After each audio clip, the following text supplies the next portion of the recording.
lahat ay nabigla nang malamang si Arthur, isang batang lalaki pa lamang, ang pumatay sa mga mang-aalipin upang iligtas si Prinsesa Tessia. Hindi madaling paniwalaan para sa mga elf na ang isang bata ay kayang gawin ang ganoong mapanganib na misyon at magtagumpay. Ngunit nanatiling kalmado si Arthur at matatag na sinabi na hindi mahalaga kung maniwala man sila o hindi, ang mahalaga ay ligtas nang naibalik si Prinsesa Tessia.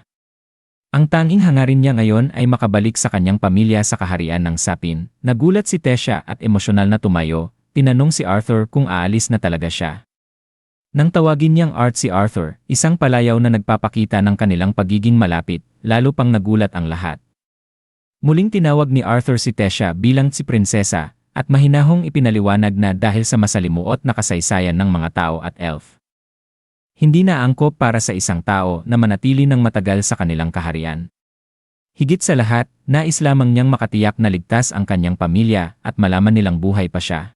Nagpasalamat si Haring Alduin Eralit, ama ni Tessia at pinuno ng Eleanor, sa kabayanihang ipinakita ni Arthur. Bilang pasasalamat, nag-alok siya ng gantimpala. Ngunit ipinaliwanag niyang ang teleportation gate na nag-ugnay sa kaharian ng Sapin ay bumubukas lamang tuwing 7 taon sa panahon ng Triracial Summit. 5 taon pa ang hihintayin bago ito muling mabuksan. Bilang alternatibo, inialok ng hari na magpadala ng mga bantay upang ligtas na maihatid si Arthur pauwi, at inanyayahan siyang pansamantalang manatili sa kaharian, bagaman hindi lahat ay bukas ang loob sa mga tao dahil sa kasaysayan ng digmaan. Nagpasalamat si Arthur at yumuko ng may paggalang, ngunit mabigat pa rin ang kanyang kalooban. Kinagabihan, pumunta siya sa talon upang maligo at magpahinga, ngunit muli niyang naramdaman ang matinding pananakit sa kanyang dibdib, isang karamdaman na lumalala.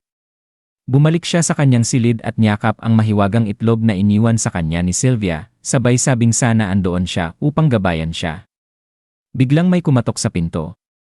Pagbukas niya, agad siyang pinaksing sa tiyan ni Tessia. Galit si Tessia at sinumbatan si Arthur sa pagiging malamig sa kanyang pamilya at sa biglaang pag-alis nito. Ipinaliwanag ni Arthur na hindi siya naging malamig, naging magalang lamang siya dahil sila ang hari at reyna ng buong kaharian. Tumawa si Tessia at tumugon ng tihi na lalo pang ikinainis ni Arthur. Ngunit lumambot ang ekspresyon ni Tessia at inamin niyang ayaw niyang umalis si Arthur dahil ito ang kauna-unahang tunay na kaibigan niya. Ngumiti si Arthur, niyakap siya at hiniling na ipasyal siya sa kastilyo.